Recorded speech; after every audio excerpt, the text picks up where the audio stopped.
सवर्ण और सनातनी अछूत हो गया है बीजेपी के लिए। मुख्यमंत्री के लिए हम अछूत हैं, लेकिन हम स्वागत करते हैं मुख्यमंत्री का, बधाई देते हैं कि हमें इसी अछूत श्रेणी में रखें। आगे परिणाम मुख्यमंत्री जी और बीजेपी भुगतेगी। क्या परिणाम भुगतेगी? आपने ऐलान किया है कि अब सड़क से संसद तक ऐलान होगा। सड़क से संसद तक ही जाएगा ये आंदोलन, नहीं बचेगा। आज उनने धरना प्रदर्शन में जो ये सरकार ने कृत्य करवाया है, पुलिस के माध्यम से डंडे लहराए, पानी की बौछारें की, वो अनुचित है। ऐसी सरकार यदि सभी लोगों के प्रति ऐसा व्यवहार करती है तो ऐसी सरकार मेरे हिसाब से समाज के लिए नहीं है। फिर ये अगर ग्वालियर की धरती पर आते हैं, और ग्वालियर तो हमारा होम टाउन है, और हमारे रहते हुए होम टाउन में अगर ये व्यक्ति आ गए और जिन्होंने हमारे ऊपर आज यहाँ पर जो बर्बरता की है, क्योंकि कहीं ना कहीं ये पुलिस की बर्बरता इन मंत्रियों के, मिनिस्टरों के सारे पर की गई है। नमस्कार दोस्तों, समाज सेवी संस्था अनुपमा राज दंडोतिया वेलफेयर फाउंडेशन में आप सभी का स्वागत है। दोस्तों, भोपाल में अनिल मिश्रा और ब्राह्मण, क्षत्रिय, वैश्य, ओबीसी, अल्पसंख्यक, SC ST के आक्रोशित महिला पुरुषों ने ऐलान किया है कि यदि सामान्य वर्ग OBC अल्पसंख्यक समाज की मां, बहन, बेटियों को अपमानित, जलील करने वालों के खिलाफ कठोर 12 वर्ष की सजा, पीड़ित को 10 लाख रुपए मुआवजा, गैर जमानती अपराध में FIR के लिए कठोर कानून यदि नहीं बनाया गया तो उग्र आंदोलन किया जाएगा। दोस्तों, IAS संतोष वर्मा पर तुरंत FIR के लिए लोगों ने रोशनपुरा चौराहे से मुख्यमंत्री आवास तक पहली बार एकजुट होकर जिस तरह से आक्रोश जाहिर किया और प्रधानमंत्री, गृह मंत्री के साथ सभी सांसद, विधायकों को घेरने की बात कही, उसने पूरे देश में नीले कबूतरों के साथ मोदी सरकार और मोहन सरकार की नींदें उड़ा दी। लिए चलते हैं ब्राह्मण बेटियों को जलील करने वाले संतोष वर्मा के खिलाफ सर्व समाज ने किस तरह अपना आक्रोश जताया। संतोष वर्मा मुर्दाबाद, मुर्दाबाद, मुर्दाबाद। संतोष वर्मा मुर्दाबाद, मुर्दाबाद, मुर्दाबाद। मुख्यमंत्री होश में आओ, होश में आओ, होश में आओ। मुख्यमंत्री होश में आओ, होश में आओ, होश में आओ। संतोष वर्मा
ब्राह्मणों का बलिदान बाजीराव पेशवे जी ने 1725 से लेकर 1732 में लिया।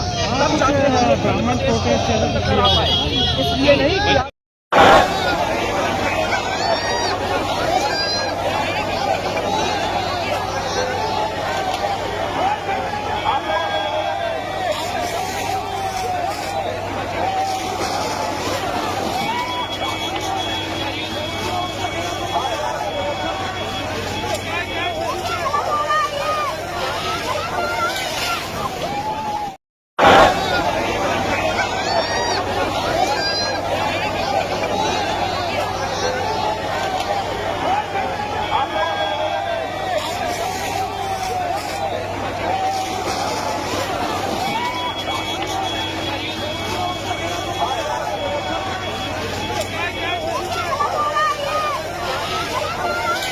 प्रशासन है वो इस आंदोलन को दबाने की कोशिश कर रहा है। उनकी जो मांग है उनको सुनने से इनकार कर रहा है। लेकिन आप देख सकते हैं कि यहाँ पर जो सर्व समाज, सबर समाज के जो नेता है अनिल मिश्रा जी, वो यहाँ पर डटे हुए हैं और अपनी मांग यहाँ से तब तक नहीं जाएंगे जब तक CM उनकी मांगों को नहीं मानते हैं और उनकी मांगे पूरी नहीं करते हैं।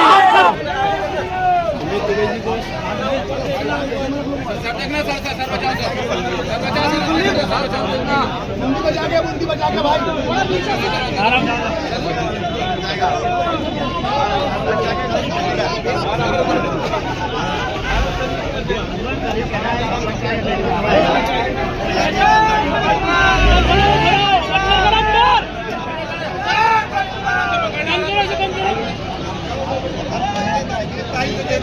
सवर्ण और सनातनी अछूत हो गया है बीजेपी के लिए।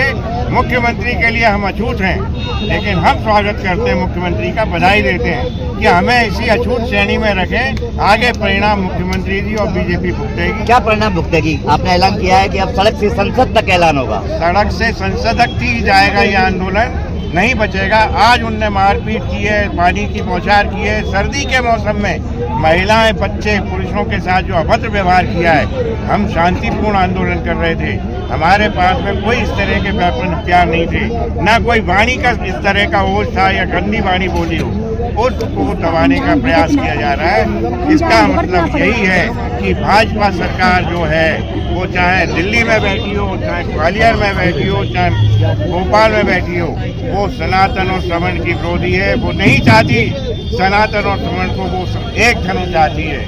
वो धर्म मैं नाम नहीं लूंगा, लेकिन वो बाबा का धर्म चाहती है। अच्छा, एक चीज बताइए, आज एडवोकेट आ गए, समाज सेवी आ गए, पर जो आपके सांसद, मंत्री, विधायक हैं वो कहीं नहीं दिखे, ना उनकी आवाज दिखी। वो भाई उनके हाथ के नीचे हैं, उनके टिकट पे जीते हैं, हमारे वोट से जीते थे, लेकिन आज उनने पाला बदल दिया है। वो सनातन और सवर्ण को भूल गए हैं। आज हमें अछूत मान के यहाँ अकेला छोड़ा है उन लोगों ने, कल हम उन्हें अकेला छोड़ेंगे, ये हमारा वादा है। वाटर कैनन अभी भी हमारे कपड़े भीगे हैं, ये कपड़े भीगे हैं, और एक बेचारा बुजुर्ग था, उसमें वाटर कैनन पड़ी तो वो तो 5 फुट पीछे जाके गिरा, उसको चोटें आई हैं, गंभीर चोटें आई हैं, घायल हुआ है वो व्यक्ति। और यदि हम शांति प्रिय आंदोलन यहाँ भोपाल में कर रहे थे न्याय के लिए, उस संतोष वर्मा के खिलाफ FIR करने के लिए, लेकिन उस शांति प्रिय आंदोलन को तहस नहस करने के लिए, उसको डिस्पर्स करने के लिए जिस प्रकार से पुलिस ने आज जो हरकत की है वो निंदनीय है। और यदि अब मैं गौरव व्यास, ग्वालियर में अगर कोई नेता आता है, कोई मंत्री आता है, कोई मिनिस्टर आता है और ग्वालियर की धरती पर आकर के वो हमें दिखा दे, तो हम देखते हैं। तो ग्वालियर के तो 2 मंत्री और एक विधानसभा अध्यक्ष भी है, तो हमारे फेवर में कोई नहीं है, तो उनका क्या करेंगे? वही करेंगे जो आज रोशनपुरा चौराहे पे किया था, आंदोलन करेंगे, उनके खिलाफ भी आंदोलन करेंगे, गिराव करेंगे, उनका भी गिराव करेंगे, उनका भी आंदोलन करेंगे, वही करेंगे जो हमने आज यहाँ किया था। शांतिपूर्ण तरीके से आंदोलन किया था, लेकिन हमारे साथ में पुलिस ने जो बर्बरता की है वो हम नहीं भूलेंगे। ये क्योंकि सामाजिक न्याय स्वाभिमान सेना ने काले झंडे दिखाने के लिए और विरोध करने की बात कही है, यदि उनकी मांगे नहीं मानी तो आपका क्या है? अगर ग्वालियर की धरती पर आते हैं, और ग्वालियर तो हमारा होम टाउन है, और हमारे रहते हुए होम टाउन में अगर ये व्यक्ति आ गए और जिन्होंने हमारे ऊपर आज यहाँ पर जो बर्बरता की है, क्योंकि कहीं ना कहीं ये पुलिस की बर्बरता इन मंत्रियों के, मिनिस्टरों के इशारे पर की गई है, तो उनका स्वागत हम कैसे कर सकते हैं? उनका हम स्वागत नहीं करेंगे, उनका तो हम विरोध ही करेंगे, हमारे स्वर विरोध के ही निकलेंगे। जैसा हमारे साथ व्यवहार किया गया वैसे उनके साथ भी हम लोग ग्वालियर में या कहीं भी मिलेंगे वैसे व्यवहार करेंगे। क्या बात करेंगे? मांग क्या है आपकी? मांग के जो गलत जो ब्राह्मण साहब न्याय हो रहा है वो गलत है, कोई भी है, कोई भी समाज के, लेकिन ज्यादा अन्याय हो रहा है। आप हाँ, मैंने देखा कि पुलिस कैसे बर्बरता कर रही है, क्योंकि जो ये लोग आंदोलन करने आए थे, मैं तो उसमें शामिल था नहीं, लेकिन यहाँ से निकला देखा ऐसे असभ्य समाज करता है, असभ्य सरकार करती है कि जो लोग बाहर से आए हैं ठंड में उनके ऊपर पानी डालना। अब वो सिर्फ इसलिए आए थे कि बहन बेटियों के खिलाफ जो इस व्यक्ति ने बोला उसके लिए ज्ञापन देने आए थे, उसके लिए FIR के लिए आए थे। कोई उग्र नहीं था, आंदोलन शांतिपूर्ण तरीके से, सभ्यता के तरीके से आगे यहाँ आंदोलन कर रहे थे या धरना प्रदर्शन कर रहे थे। उस धरना प्रदर्शन में जो ये सरकार ने कृत्य करवाया है पुलिस के माध्यम से, डंडे लहराए, पानी की बौछारें की, वो अनुचित है।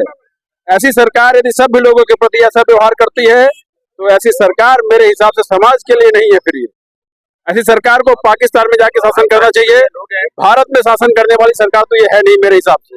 ये ऋषि मुनियों का देश है, ये सभ्य लोगों का देश है। ऐसे देश में सभ्य सरकार होना चाहिए, जो भी CM हो, जो भी PM हो, दोस्तों, आपने देखा कि भोपाल में मुख्यमंत्री आवास को घेरने वालों ने उग्र आंदोलन की बात कही है और कुछ संगठनों ने वल्लभ भवन को भी घेरा और कहा कि यदि 10 दिनों के भीतर यानी 24 तारीख तक संतोष वर्मा की गिरफ्तारी और FIR नहीं हुई तो 25 तारीख को ग्वालियर में गृह मंत्री अमित शाह और मुख्यमंत्री मोहन यादव के साथ अन्य मंत्रियों का घेराव होगा, जो शायद बीजेपी के लिए चिंता और ज्यादा बढ़ा देने वाली खबर है। दोस्तों, इस पूरी खबर पर आप अपनी राय जरूर दें। यदि आपने अभी तक हमारे चैनल को सब्सक्राइब नहीं किया तो प्लीज बेल आइकन दबाकर अभी हमारे चैनल को सब्सक्राइब करें। अगली ताजा खबर के साथ हम आपके बीच एक बार फिर हाजिर होंगे। तब तक के लिए नमस्कार, जय हिंद।